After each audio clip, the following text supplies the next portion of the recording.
My name is Sheena with Rise Wellness, and this is our weekly prayer for the Way of Namaste.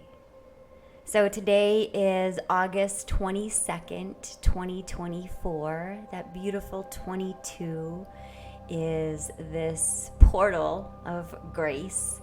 This archetype of Mother Mary always comes on for me during Virgo season, which today we've just started Virgo season. So we have the sun in Virgo. The moon has been making its way over from Pisces into Aries. We'll be in Aries by the time this message is dropped. And wow, what an activation. So much of the illusion is just falling so fast. And for anybody that's been following these prayers, I just want to start off with humble gratitude and reverence to you for co-creating this field with me, for tapping in your own divine time, recognizing that a prayer is something that transcends time, space, and dimension and gets to be the energetics of love pulsating through us.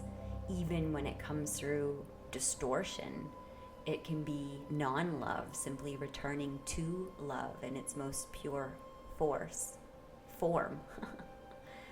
So right now there's a lot of forces out there asking for love, looking for love, wanting to feel connected with love.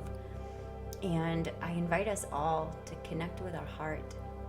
Let's do that right now, just tuning into our breath, taking maybe the biggest breath that we've taken all day long. Maybe placing a hand over our heart, feeling the temple gates of our heart expanding. Maybe holding for a beat at the top, just a conscious moment of gratitude for our sovereignty. We choose our breath and releasing and maybe letting something go. We choose our breath. We choose how regulated our nervous system is going to be. We choose to take shallow breaths or to take deep, full-bodied breaths, to feel the whole universe breathing from within us. This experience for me has been so transcendental. Right now we're in Jinki 29, and this is the Shadow of Half-Heartedness. This is the gift of commitment, and this is the city or the divine expression of devotion. The universe is asking us. For some of us, it's whispers. For some of us, it's throwing bricks at our head. For some of us, it's screaming. It's asking us, what are we devoted to? Who are we devoted to? And how can we tap into the place of choice, of sovereignty, so that we feel the choice around this devotion? Because it's with that choice that we then implant the enthusiasm, the anticipation, the excitement. All the juice gets to flow through, because now there's this portal of creation. And I like to say that every right relationship brings 100% of us forward. So every two people in right relationship is always going to create a third entity, because we're not meeting two halves to create a whole. We're two wholes. When we meet, we'll automatically create a third, because that's just how energy works. And so right now I keep asking myself, what am I devoted to creating? Who am I devoted to creating with?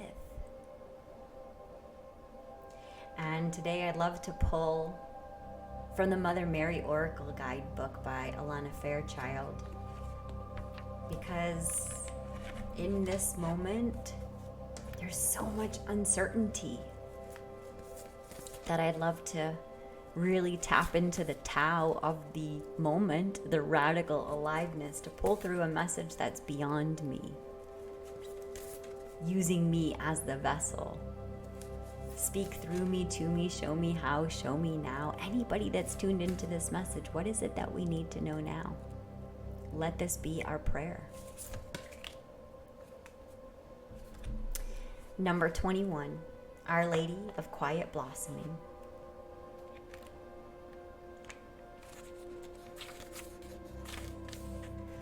I hear the inaudible, see the invisible, and feel the intangible.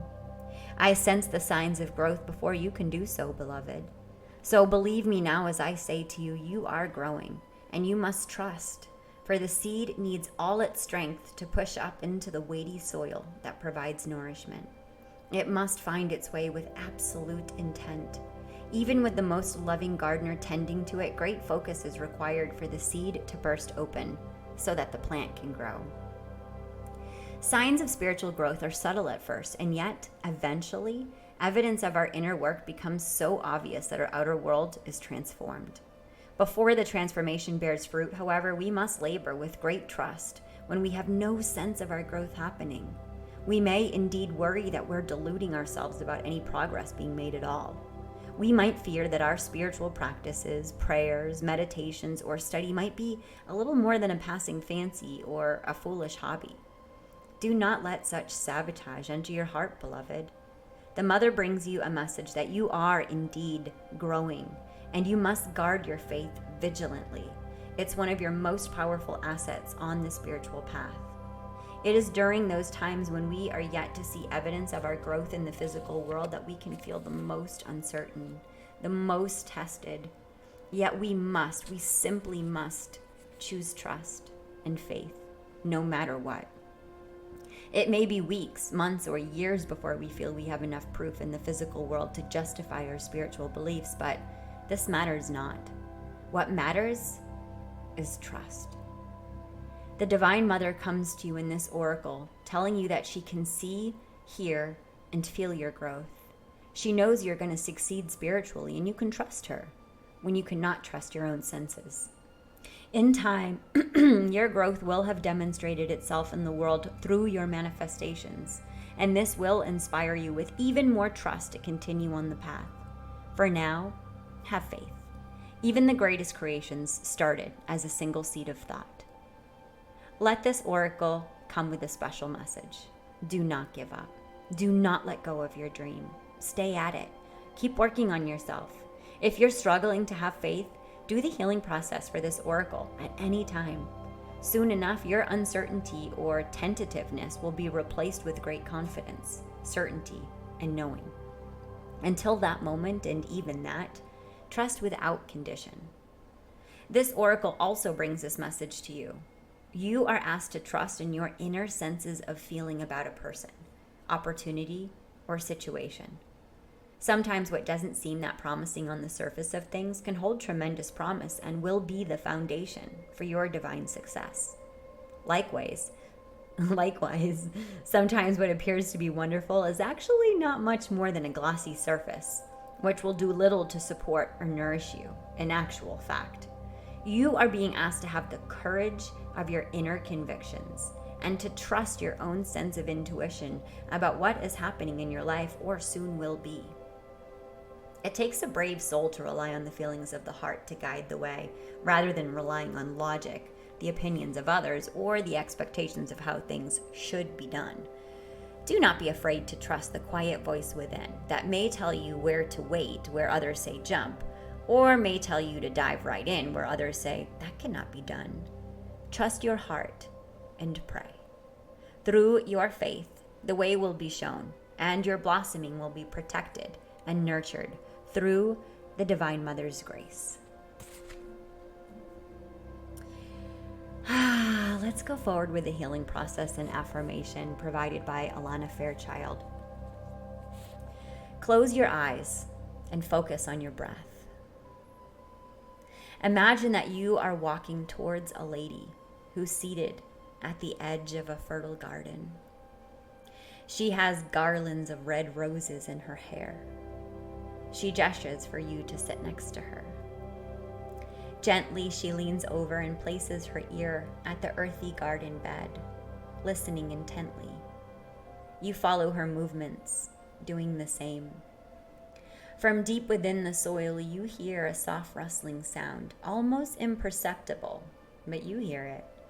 You sit up, startled, and she smiles at you.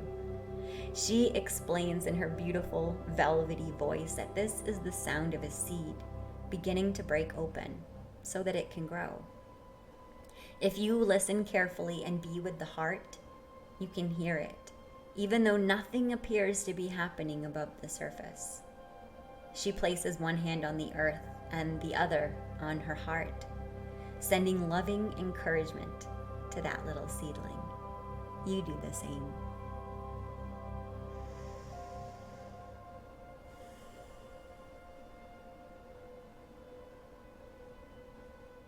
Stay with this moment, and when you are ready, complete your healing process with the following affirmation, repeating it aloud 3 times.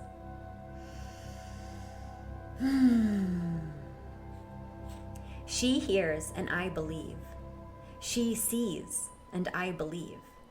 She knows and I believe. My spiritual success is my destiny and all is assured. I trust and have faith in divine timing and the Divine Mother's grace.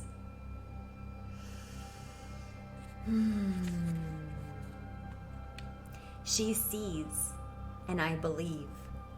She hears and I believe. She knows and I believe. My spiritual success is my destiny and all is assured.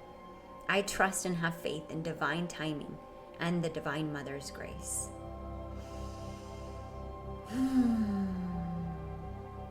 She hears and I believe. She sees and I believe. She knows and I believe. My spiritual success is my destiny and all is assured. I trust and have faith in divine timing and the Divine Mother's grace.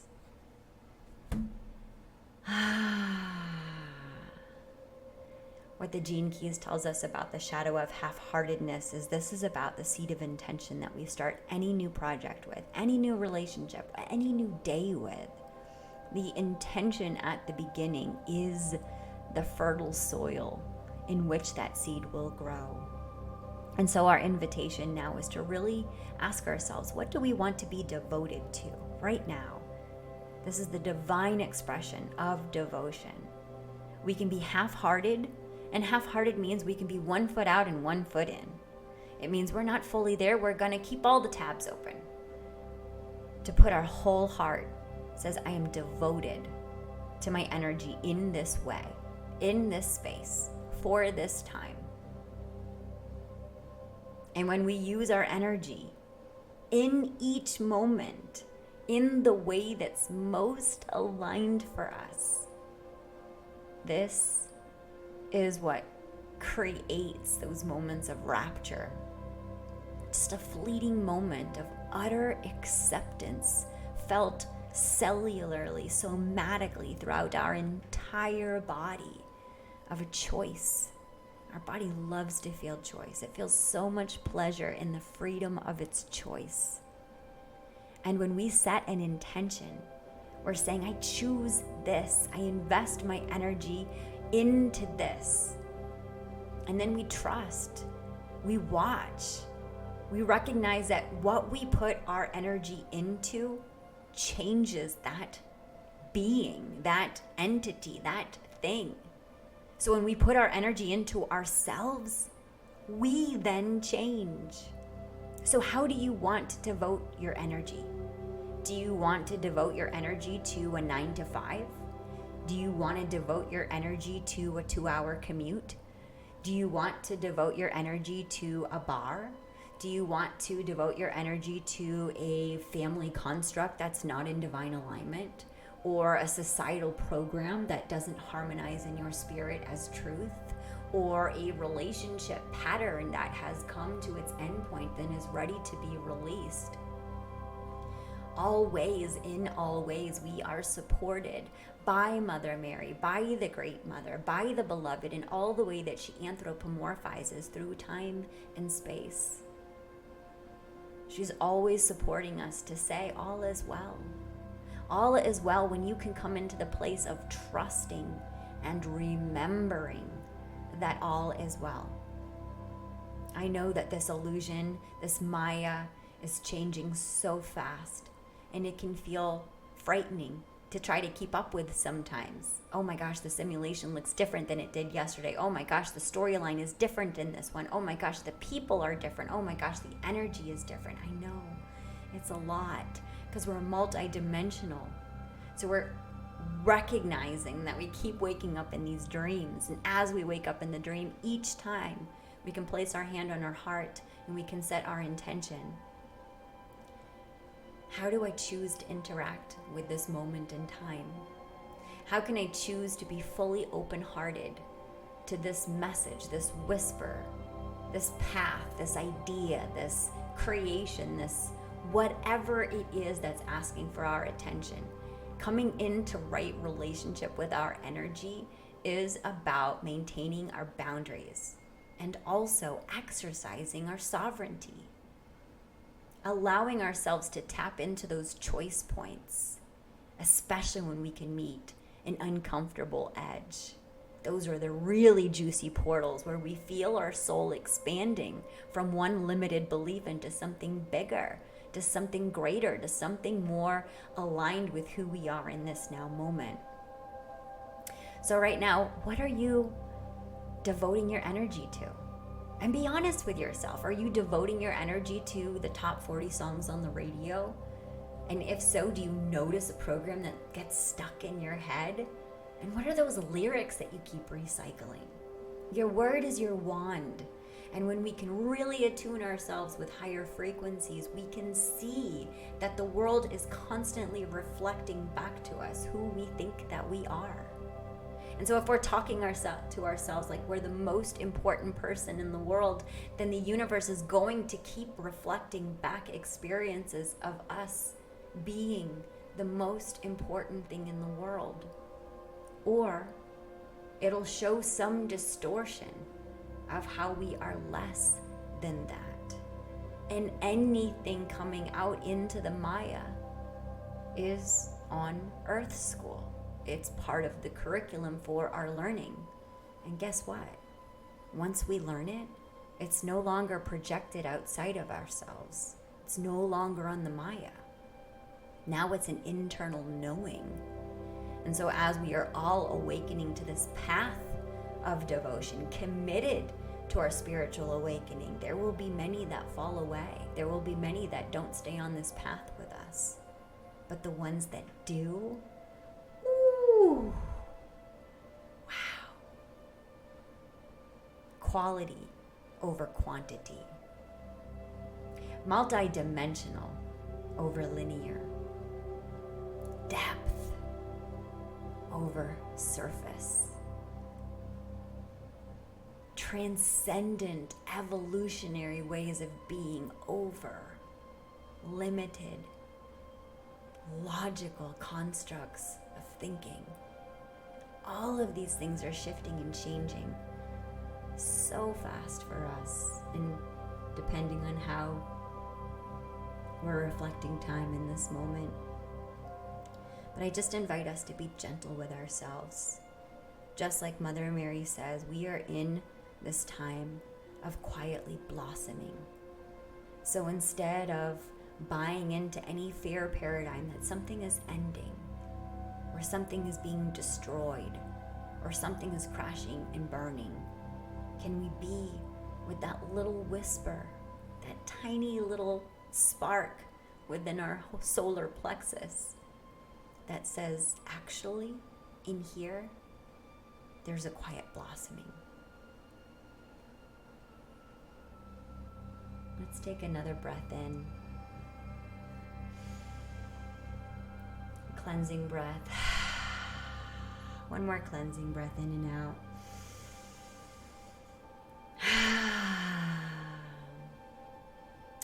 And now let's end with a chakra alignment.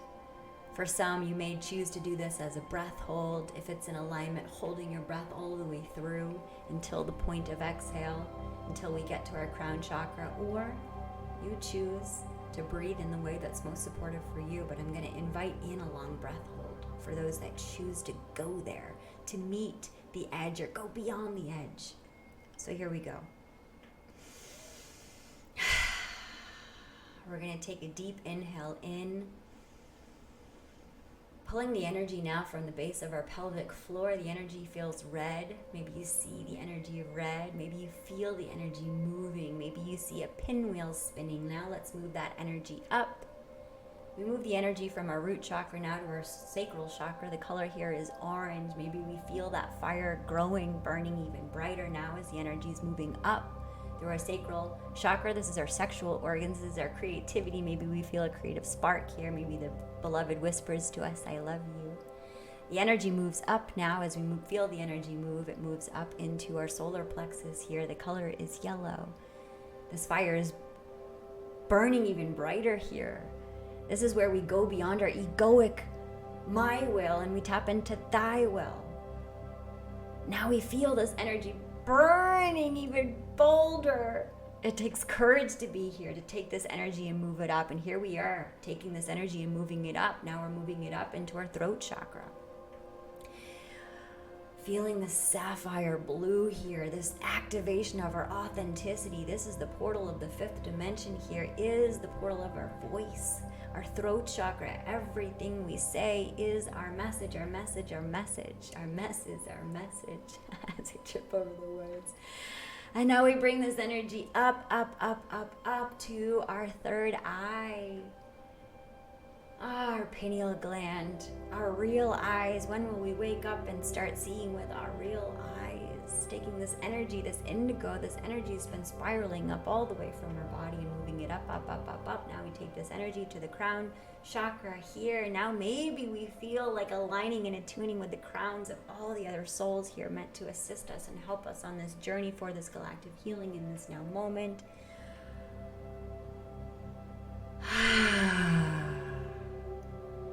And we release. And we exhale.